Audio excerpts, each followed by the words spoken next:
जय हिंद, नमस्कार सभी साथियों का एक बार फिर से स्वागत है। आई होप सभी साथी स्वस्थ होंगे। तो सभी साथी क्लास में हमारे साथ लास्ट तक बने रहना। तो क्लास शुरू करें उससे पहले एक बार सभी क्लास को लाइक और शेयर जरूर कर देना। तो बिना किसी देरी के अभी शुरू करते हैं आज की क्लास।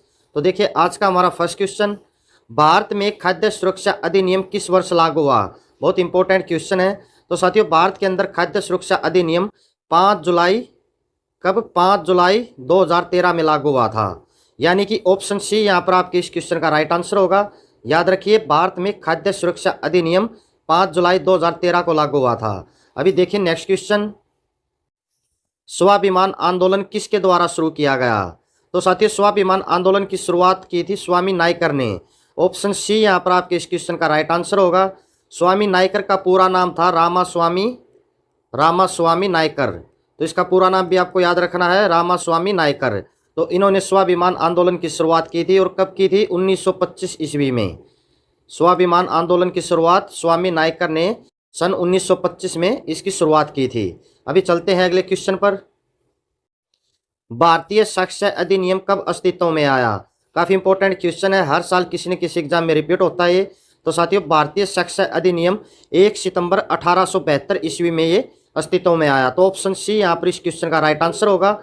साथियों भारतीय साक्ष्य अधिनियम, तो इसका भी नया नाम क्या है? तो इसका भी नया नाम है भारतीय न्याय संहिता।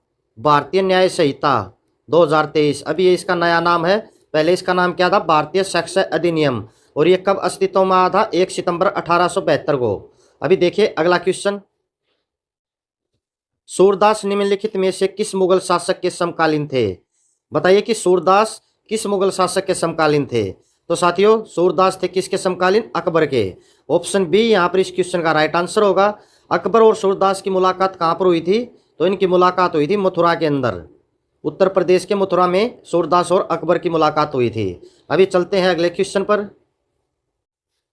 कौन सा देश महान भौगोलिक रचना भारतीय उपमहाद्वीप में शामिल नहीं है? बताइए कि कौन सा देश महान भौगोलिक रचना भारतीय उपमहाद्वीप में शामिल नहीं है? तो साथियों म्यांमार देश है जो ये भारतीय उपमहाद्वीप में शामिल नहीं है। तो ऑप्शन बी यहाँ पर इसका राइट आंसर होगा। तो अभी चलते हैं अगले क्वेश्चन पर। साहिवाल किसकी एक किस्म है? तो साथियों साहिवाल है जो ये गाय की एक किस्म है। तो ऑप्शन डी यहाँ पर आपके इस क्वेश्चन का राइट आंसर होगा। याद रखिए साहिवाल किसकी किस्म है? गाय की एक किस्म है ये। अभी चलते हैं अगले क्वेश्चन पर। मोहम्मद गजनी ने थानेसर पर कब आक्रमण किया? बहुत इंपॉर्टेंट क्वेश्चन है। तो साथियों मोहम्मद गजनी ने थानेसर पर आक्रमण किया था 1014 ईस्वी में। ऑप्शन बी आपके इस क्वेश्चन का राइट आंसर होगा। तो साथियों मोहम्मद गजनी ने 1000 से 1027 ईस्वी तक, कब से कब? 1000 से 1027 ईस्वी तक भारत पर 17 बार इन्होंने आक्रमण किया था। किसने? मोहम्मद गजनी ने। तो याद रखिए मोहम्मद गजनी ने थानेसर पर 1014 ईस्वी में आक्रमण किया और मोहम्मद गजनी ने भारत पर 1000 से 1027 ईस्वी तक टोटल 17 बार आक्रमण किया था। अभी चलते हैं अगले क्वेश्चन पर। किस व्यक्ति को भाखड़ा नांगल बांध का जनक कहते हैं? तो साथियों चौधरी छोटू राम को भाखड़ा नांगल बांध का जनक कहते हैं। ऑप्शन बी आपके इस क्वेश्चन का राइट आंसर होगा। याद रखिए चौधरी छोटू राम को भाखड़ा नांगल बांध का जनक भी कहा जाता है। तो अभी चलते हैं अगले क्वेश्चन पर। पृथ्वी के चारों ओर अदृश्य गैस की चद्दर क्या कहलाती है? बहुत इंपॉर्टेंट क्वेश्चन है। बताइए कि पृथ्वी के चारों ओर जो अदृश्य गैस की चद्दर है उसको क्या कहते हैं? तो साथियों पृथ्वी के चारों ओर जो अदृश्य गैस की चद्दर है तो उसको वायुमंडल कहते हैं। ऑप्शन डी यहाँ पर आपके इस क्वेश्चन का राइट आंसर होगा। याद रखिए पृथ्वी के चारों ओर अदृश्य गैस की चद्दर को वायुमंडल कहते हैं। अभी चलते हैं अगले क्वेश्चन पर। हाली पुरस्कार किसके द्वारा दिया जाता है? हाली पुरस्कार हरियाणा उर्दू अकादमी के द्वारा दिया जाता है। ऑप्शन बी यहाँ पर आपके इस क्वेश्चन का राइट आंसर होगा। जो हाली पुरस्कार है ये हरियाणा उर्दू अकादमी का सर्वोच्च पुरस्कार है और इस पुरस्कार को उर्दू और साहित्य में योगदान के लिए दिया जाता है। अभी चलते हैं अगले क्वेश्चन पर। निम्नलिखित में से कौन सा सिंधु घाटी सभ्यता का प्राचीन पतन है? पतन का मतलब क्या होता है? बंदरगाह। तो बताइए कि सिंधु घाटी सभ्यता का सबसे प्राचीन बंदरगाह कौन सा है? तो साथियों लोथल है जो ये सिंधु घाटी सभ्यता का सबसे प्राचीन पतन है। ऑप्शन डी यहाँ पर आपके इस क्वेश्चन का राइट आंसर होगा। लोथल सिंधु घाटी सभ्यता का सबसे प्राचीन शहर था और इसके प्राचीन बंदरगाहों के लिए प्रसिद्ध था। साथियों सिंधु घाटी सभ्यता का पतन कब हुआ था? तो सिंधु घाटी सभ्यता का पतन हुआ था कब? 1800 ईस्वी पूर्व। कब? 1800 ईस्वी पूर्व सिंधु घाटी सभ्यता का पतन हुआ था। और सिंधु घाटी सभ्यता का सबसे प्राचीन बंदरगाह कौन सा है? लोथल। तो अभी चलते हैं अगले क्वेश्चन पर। हरिजन सेवक संघ के संस्थापक कौन थे? एक बार सभी साथी क्लास को लाइक और शेयर जरूर कर देना। और जिस भी साथी ने अभी तक चैनल को सब्सक्राइब नहीं किया तो वो साथी चैनल को सब्सक्राइब जरूर कर लेना। तो साथियों अभी बताइए कि हरिजन सेवक संघ के संस्थापक कौन थे? तो हरिजन सेवक संघ के संस्थापक थे महात्मा गांधी। तो ऑप्शन बी आपके इस क्वेश्चन का राइट आंसर होगा। और जो हरिजन सेवक संघ है इसकी स्थापना महात्मा गांधी ने 30 सितंबर 1932 को एक अखिल भारतीय संगठन के रूप में की थी, हरिजन सेवक संघ की स्थापना। तो याद रखिए, हरिजन सेवक संघ की स्थापना महात्मा गांधी ने 30 सितंबर 1932 ईस्वी को की थी। अभी चलते हैं अगले क्वेश्चन पर। जनरल डायर की हत्या किसने की थी? काफी इंपॉर्टेंट क्वेश्चन है। बताइए कि जनरल डायर की हत्या किसने की थी? तो साथियों जनरल डायर की हत्या की थी उधम सिंह ने। ऑप्शन डी आपके इस क्वेश्चन का राइट आंसर होगा। उधम सिंह ने लंदन के अंदर, कहां पर की थी इसकी हत्या? लंदन के अंदर 13 मार्च 1940 को जनरल डायर की हत्या की थी। तो याद रखिए, जनरल डायर की हत्या उधम सिंह ने लंदन में 13 मार्च 1940 ईस्वी में की थी। अभी चलते हैं अगले क्वेश्चन पर। राष्ट्रीय युवा दिवस का संबंध किससे है? राष्ट्रीय युवा दिवस का संबंध है स्वामी विवेकानंद से। ऑप्शन सी यहाँ पर आपके इस क्वेश्चन का राइट आंसर होगा। हर साल राष्ट्रीय युवा दिवस कब मनाया जाता है? तो 12 जनवरी को हर साल राष्ट्रीय युवा दिवस मनाया जाता है। किसकी? स्वामी विवेकानंद की जयंती पर हर साल राष्ट्रीय युवा दिवस मनाया जाता है। अभी देखिए नेक्स्ट क्वेश्चन। राष्ट्रपति पर महाभियोग किस अनुच्छेद के द्वारा चलाया जाता है? काफी इंपॉर्टेंट क्वेश्चन है। राष्ट्रपति पर महाभियोग अनुच्छेद 61 के द्वारा चला जाता है। तो ऑप्शन बी आपके इस क्वेश्चन का राइट आंसर होगा। अभी चलिए नेक्स्ट क्वेश्चन पर। सांबर झील किस राज्य में स्थित है? साथियों सांबर झील है राजस्थान राज्य में स्थित। ऑप्शन डी यहाँ पर आपके इस क्वेश्चन का राइट आंसर होगा। सांबर झील जो ये खारे पानी की झील है। कौन से पानी की झील है? ये खारे पानी की झील है। और ये राजस्थान के जयपुर के पास में है। कहाँ पर? जयपुर के पास में स्थित है। और इसके चारों तरफ है जो अरावली की पहाड़ियों ने इसको घेर रखा है। तो अभी चलते हैं अगले क्वेश्चन पर। पारादीप बंदरगाह किस राज्य में स्थित है? पारादीप बंदरगाह भारत के उड़ीसा राज्य में स्थित है। ऑप्शन बी यहाँ पर आपके इस क्वेश्चन का राइट आंसर होगा। याद रखिए, पारादीप बंदरगाह उड़ीसा राज्य में स्थित है। अभी चलते हैं अगले क्वेश्चन पर। स्वेज नहर का निर्माण कब हुआ था? काफी इंपॉर्टेंट क्वेश्चन है। SSC GD 2023 के अंदर भी ये क्वेश्चन पूछा गया था। तो बताइए कि स्वेज नहर का निर्माण कब हुआ था? तो साथियों स्वेज नहर का निर्माण हुआ था 1869 के अंदर। ऑप्शन डी आपके इस क्वेश्चन का राइट आंसर होगा। याद रखिए, स्वेज नहर का निर्माण 1869 ईस्वी में हुआ था। अभी चलते हैं नेक्स्ट क्वेश्चन पर। लोहा उत्पादन में प्रथम स्थान कौन से देश का है? बताइए कि लोहा उत्पादन में विश्व के अंदर सबसे पहला स्थान किस देश का है? तो लोहा उत्पादन में पहला स्थान है ऑस्ट्रेलिया का। ऑप्शन बी यहाँ पर आपके इस क्वेश्चन का राइट आंसर होगा। याद रखिए, लोहा उत्पादन में पहला स्थान ऑस्ट्रेलिया का है। अभी चलते हैं अगले क्वेश्चन पर। यूरेनियम उत्पादन में प्रथम स्थान पर कौन सा देश है? बताइए विश्व के अंदर यूरेनियम उत्पादन में पहला स्थान है जो वो किस देश का है? तो साथियों यूरेनियम उत्पादन में पहला स्थान है कजाकिस्तान देश का। ऑप्शन डी यहाँ पर आपके इस क्वेश्चन का राइट आंसर होगा। याद रखिए, यूरेनियम उत्पादन में पहला स्थान कजाकिस्तान देश का है। अभी चलते हैं अगले क्वेश्चन पर। भारतीय संविधान को पहली बार कब संशोधित किया गया? इंपॉर्टेंट क्वेश्चन है। बताइए कि भारतीय संविधान में पहली बार कब संशोधन किया गया था? तो साथियों 1950 ईस्वी में भारतीय संविधान में पहली बार संशोधन किया गया था। ऑप्शन सी यहाँ पर आपके इस क्वेश्चन का राइट आंसर होगा। और अब तक भारतीय संविधान में कुल 105 संशोधन हो चुके हैं। कितने? 105 संशोधन। तो याद रखना आपको, अभी तक भारतीय संविधान में कुल 105 संशोधन हो चुके हैं और पहली बार इसको 1950 में इसमें संशोधन किया गया था। अभी चलते हैं अगले क्वेश्चन पर। रोलेट एक्ट को किस वर्ष लागू किया गया था? काफी इंपॉर्टेंट क्वेश्चन है ये। तो रोलेट एक्ट को भारत के अंदर किस वर्ष लागू किया गया था? तो इसको लागू किया था 1919 में। तो ऑप्शन सी यहाँ पर आपके इस क्वेश्चन का राइट आंसर होगा। साथियों जो रोलेट एक्ट है इसको काला कानून भी कहा जाता था। क्या? काला कानून। इसको काला कानून के नाम से भी जाना जाता है। और इसको कब लागू किया गया था? 1919 में। और जिस टाइम पर रोलेट एक्ट को लागू किया उस टाइम पर भारत के गवर्नर कौन थे? तो लॉर्ड चेम्सफोर्ड उस टाइम पर भारत के गवर्नर थे। और इस कानून को, जो काला कानून था रोलेट एक्ट, इसको रद्द किसने किया था? तो इसको रद्द किया था उस टाइम पर लॉर्ड रीडिंग ने। लॉर्ड रीडिंग ने इसको रद्द किया था।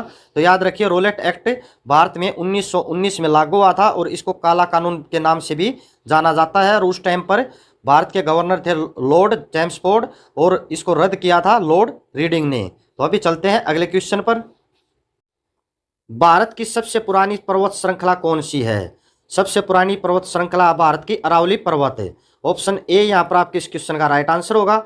याद रखिए भारत की सबसे पुरानी पर्वत श्रृंखला है अरावली पर्वत है। अभी चलते हैं अगले क्वेश्चन पर। कुचिपुड़ी किस राज्य का लोक नृत्य है? इंपॉर्टेंट क्वेश्चन है, बताइए कि कुचिपुड़ी किस राज्य का लोक नृत्य है? तो साथियों कुचिपुड़ी है आंध्र प्रदेश का लोक नृत्य है। ऑप्शन सी आपके इस क्वेश्चन का राइट आंसर होगा। याद रखिए कुचिपुड़ी आंध्र प्रदेश का एक लोक नृत्य है। अभी चलते हैं अगले क्वेश्चन पर। भारत में लाइसेंस प्राप्त करने की आयु क्या है? साथियों अगर भारत के अंदर आपको लाइसेंस प्राप्त करना है या लाइसेंस बनवाना है तो उसके लिए आपकी जो आयु वो कम से कम कितने वर्ष होनी चाहिए? तो साथियों कम से कम आपकी आयु होनी चाहिए 18 वर्ष। ऑप्शन बी यहाँ पर आपके इस क्वेश्चन का राइट आंसर होगा। याद रखिए भारत में लाइसेंस प्राप्त करने के लिए न्यूनतम आयु वो 18 वर्ष होनी चाहिए आपकी। सूर्य की सतह का तापमान लगभग कितना है? काफ़ी इंपॉर्टेंट क्वेश्चन है, बताइए कि सूर्य की सतह का तापमान लगभग कितना है? तो साथियों सूर्य की सतह का तापमान 6000 डिग्री सेल्सियस है। ऑप्शन सी यहाँ पर इस क्वेश्चन का राइट आंसर होगा। याद रखिए सूर्य की सतह का तापमान कितना है? लगभग 6000 डिग्री सेल्सियस। अभी चलते हैं नेक्स्ट क्वेश्चन पर। एटीएम का पूर्ण रूप क्या है? बताइए एटीएम की फुल फॉर्म क्या होती है या एटीएम का पूर्ण रूप क्या होता है? तो साथियों एटीएम का पूर्ण रूप होता है automated teller machine. Option A यहाँ पर इस क्वेश्चन का राइट आंसर होगा। याद रखिए एटीएम की फुल फॉर्म क्या होती है? Automated teller machine. अभी देखिए नेक्स्ट क्वेश्चन। किस संविधान संशोधन द्वारा पंचायती राज व्यवस्था लागू की गई? बताइए कि संविधान के कौन से संशोधन के द्वारा पंचायती राज व्यवस्था को लागू किया गया था? तो साथियों 73वें संविधान संशोधन के द्वारा पंचायती राज व्यवस्था को लागू किया गया था। ऑप्शन सी यहाँ पर आपके इस क्वेश्चन का राइट आंसर होगा। बहुत ही महत्वपूर्ण क्वेश्चन है, याद रखिए 73वें संविधान संशोधन के द्वारा पंचायती राज व्यवस्था को लागू किया गया था। अभी चलते हैं नेक्स्ट क्वेश्चन पर। यदि भारत का राष्ट्रपति इस्तीफा देना चाहे तो वह इस्तीफा किसे सौंपेंगे? बताइए अगर भारत का राष्ट्रपति इस्तीफा देना चाहता है तो वह अपना इस्तीफा किसको देंगे? तो साथियों भारत का राष्ट्रपति इस्तीफा देगा भारत के उपराष्ट्रपति को। ऑप्शन सी यहाँ पर इस क्वेश्चन का राइट आंसर होगा। अभी वर्तमान में भारत के उपराष्ट्रपति कौन है? तो वर्तमान में भारत के उपराष्ट्रपति है जगदीप धनखड़। याद रखिए वर्तमान में भारत के उपराष्ट्रपति कौन है? जगदीप धनखड़। और ये भारत के कौन से उपराष्ट्रपति है? तो ये 14वें उपराष्ट्रपति है। कौन से? 14वें। तो याद रखिए भारत का राष्ट्रपति अगर इस्तीफा देना चाहता है तो वह भारत के उपराष्ट्रपति को अपना इस्तीफा सौंपेंगे। अभी चलते हैं नेक्स्ट क्वेश्चन पर। भारत में लोकसभा की सर्वाधिक सीटें कितनी है? बताइए लोकसभा की सबसे ज्यादा सीट कितनी है? तो साथियों भारत में लोकसभा की सर्वाधिक सीट है 80 सीट। ऑप्शन बी यहाँ पर इस क्वेश्चन का राइट आंसर होगा। याद रखिए भारत में लोकसभा की सबसे ज्यादा सीट कितनी है? 80 सीट। और ये किस राज्य की है? तो यह है उत्तर प्रदेश राज्य की। उत्तर प्रदेश की। याद रखिए सबसे ज्यादा सीट किस राज्य की है? उत्तर प्रदेश राज्य की। कौन सी? लोकसभा की। और कितनी सीट है? 80 सीट। अभी देखिए नेक्स्ट क्वेश्चन। भगवान महावीर जैन जी का जन्म कहाँ हुआ था? इंपॉर्टेंट क्वेश्चन है, बताइए कि महावीर जैन जी का जन्म कहाँ पर हुआ था? तो साथियों भगवान महावीर जैन जी का जन्म हुआ था वैशाली में। ऑप्शन सी यहाँ पर आपके इस क्वेश्चन का राइट आंसर होगा। याद रखिए भगवान महावीर जैन जी का जन्म कहाँ पर हुआ था? वैशाली में। अभी चलते हैं नेक्स्ट क्वेश्चन पर। प्रोटॉन की खोज किसने की थी? बहुत इंपॉर्टेंट क्वेश्चन है, बताइए कि प्रोटॉन की खोज किसने की थी? तो साथियों प्रोटॉन की खोज की थी रदरफोर्ड ने। ऑप्शन डी यहाँ पर आपके क्वेश्चन का राइट आंसर होगा। याद रखिए प्रोटॉन की खोज किसने की थी? रदरफोर्ड ने। अभी चलते हैं नेक्स्ट क्वेश्चन पर। भारत का प्रथम परमाणु बिजली घर कहाँ स्थापित किया गया था? बहुत इंपॉर्टेंट क्वेश्चन है, बताइए कि भारत का पहला परमाणु बिजली घर कहाँ पर स्थापित किया गया था? तो साथियों भारत का प्रथम परमाणु बिजली घर कहाँ पर स्थापित किया गया था? ये तारापुर में स्थापित किया गया था। ऑप्शन ए यहाँ पर इस क्वेश्चन का राइट आंसर होगा। और भारत का प्रथम परमाणु बिजली घर तारापुर में कब स्थापित किया गया था? 1969 ईस्वी में, 1969 में। याद रखिए भारत का प्रथम परमाणु बिजली घर तारापुर में 1969 ईस्वी में स्थापित किया गया था। अभी चलते हैं नेक्स्ट क्वेश्चन पर। शांति निकेतन की स्थापना किसने की थी? बताइए शांति निकेतन की स्थापना किसने की थी? तो साथियों शांति निकेतन की स्थापना की थी रविंद्रनाथ टैगोर ने। और कब की थी? 1863 ईस्वी में। याद रखिए शांति निकेतन की स्थापना 1863 ईस्वी में रविंद्रनाथ टैगोर ने की थी। अभी चलते हैं नेक्स्ट क्वेश्चन पर। किसके शासनकाल के दौरान प्रथम बौद्ध संगीत का आयोजन किया गया? बताइए किसके शासनकाल के दौरान प्रथम बौद्ध संगीत का आयोजन किया गया था? तो साथियों अजात शत्रु के शासनकाल में प्रथम बौद्ध संगीत का आयोजन किया गया था? ऑप्शन ए यहाँ पर इस क्वेश्चन का राइट आंसर होगा। याद रखिए, अजातशत्रु के शासनकाल में प्रथम बौद्ध संगीत का आयोजन किया गया था। अभी देखिए नेक्स्ट क्वेश्चन। गौतम बुद्ध द्वारा देह त्याग की घटना को बौद्ध धर्म में क्या माना गया? बताइए, गौतम बुद्ध द्वारा देह त्याग की घटना को बौद्ध धर्म में क्या कहा गया था या क्या माना गया था? तो साथियों, गौतम बुद्ध द्वारा देह त्याग की घटना को बौद्ध धर्म में महापरिनिर्वाण माना गया था। ऑप्शन बी यहाँ पर इस क्वेश्चन का राइट आंसर होगा। याद रखिए, गौतम बुद्ध द्वारा देह त्याग की घटना को बौद्ध धर्म में क्या माना गया? महापरिनिर्वाण। अभी चलते हैं नेक्स्ट क्वेश्चन पर। अर्थशास्त्र के क्षेत्र में पहला नोबेल पुरस्कार कब दिया गया?